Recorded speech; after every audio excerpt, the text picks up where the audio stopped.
Well, this was a very useful summit, very interesting discussions, and it was very timely because the renewables now, at the forefront of our energy transition, particularly the solar, now one of the main drivers of the energy transition.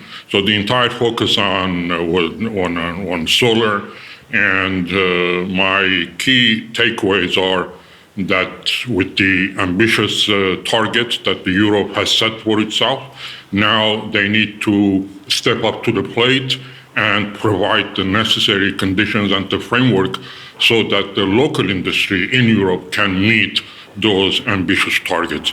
As we speak, there's a 250 megawatt already deployed capacity in Europe. The target now is by 2030, in 7 years, to triple that amount. This is a very challenging feat. So for Europe to achieve those targets, conditions need to be met. Conducive conditions for the producers and developers need to be provided so that these targets can be met. And to go even beyond this, the other target that Europe has, that by 2050 it becomes zero carbon society. This is a huge challenge. Unless Europe meets this challenge by creating the right conditions for the local production to flourish, to have the ecosystem for the entire value chain from A to Z, from silicon production to the ingots, to wafers, to cells, and eventually the PV modules. If this whole ecosystem has not been created in Europe and the local manufacturers are not at the forefront of this process, it will be extremely difficult for Europe to achieve those targets. Also, this challenge is a global challenge because the world today, when it comes to value chain, is a unipolar world. Let me put it in those words in comparison to the geopolitics of the international relations. And we know when you have unipolar in anything, that will not provide sufficient stability to the system. So multipolarity is critical. The US now is stepping to the plate.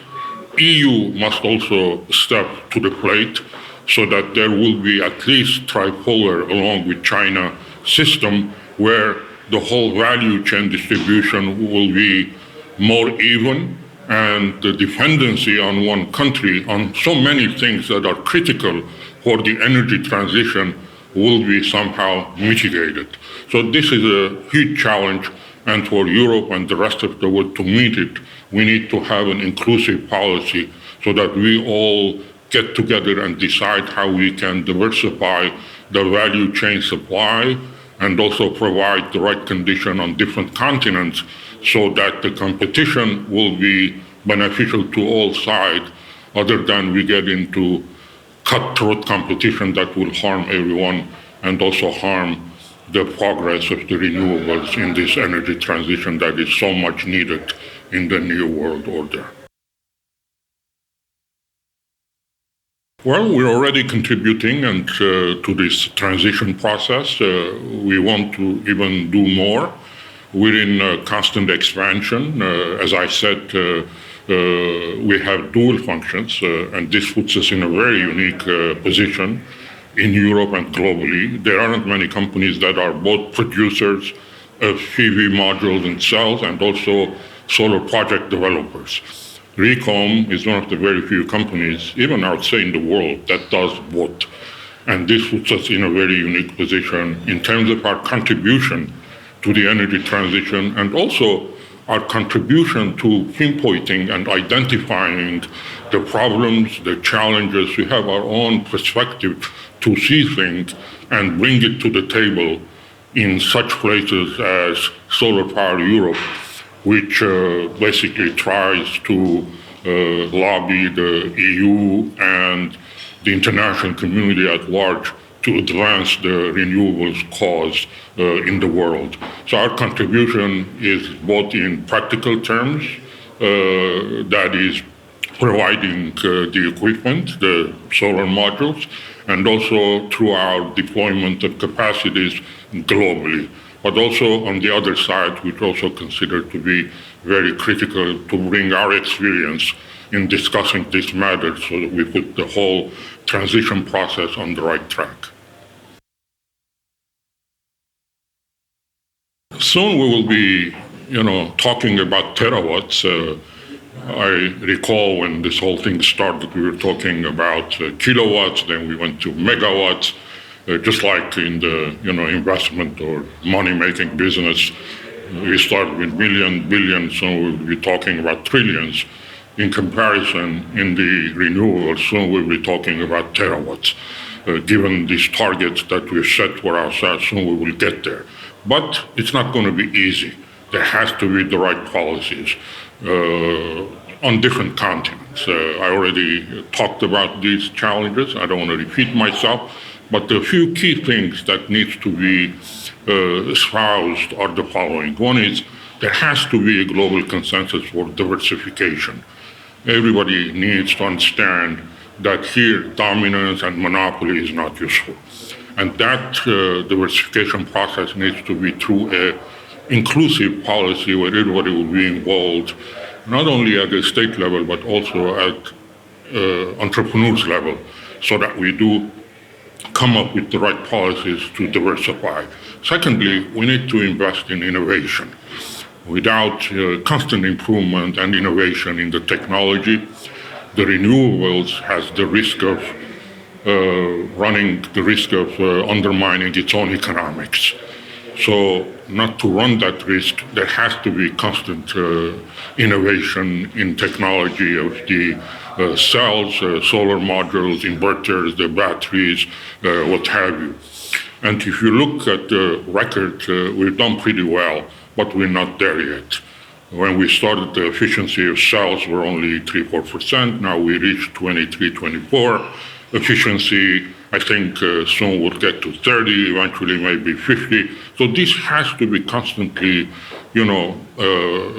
changing, and we need to constantly renovate and at the same time continue to bring the prices down. Thirdly, it's very critical that we also address the recycling of the PV modules. When the lifespan of a project is over, those solar plants cannot simply be discarded. They need to be dismantled, recycled. Otherwise, we're going to face one day the problem of the public opposing having these solar projects in their backyard. So these are some of the challenges that the industry faces, and this is where the governments come in, so that with the right policies, they contribute to overcome these problems so that we don't hit a ceiling and continue just to grow and grow, eventually reaching that green transition that everybody is aspiring for. Well, Europe has similar challenges, but the ones I would like to identify will be the following. Again, diversification and the creation of the whole value chain on the continent. You can't just do the PV modules, you got to do the whole value chain if you want to become one of the main pullers in this whole transition and production chain. So that diversification is important. And also, Europe needs to produce at the scale. This is the critical thing. You need to achieve economies of scale to remain competitive in this industry. So to produce in a scale that is in huge amounts require government intervention, both at EU level and national levels. The government need to help the enterprises to de-risk their investment, because there's a big risk in getting into this big gigawatt production, investing with your own money or loaning money without government assistance and subsidy, no even big company will risk that venture. So de-risking investment is another element that the EU needs to address. Thirdly, as I said, at the global level, the same in Europe, innovation and new technologies. Let's not forget that that Europe was the leading continent in solar 2 decades ago. Most of the innovations were done in Europe. And today, even Europe continues to have very effective research institutes that they can compete with others in constantly modernizing, this whole process. And also the willingness of the off-takers to pay premium in case of Europe to use European local-made products. This is very important. The off-taker needs to start paying premium for things that are produced in Europe with high quality, with low carbon footprint. Those are the two things that Europe can have advantage in, and that advantage needs to be somehow appreciated by the off-takers by paying that premium. If these conditions are met, I think Europe can truly become a competitor to China today and eventually become one of the leading players in this area, becoming one of the main players in this energy transition venture.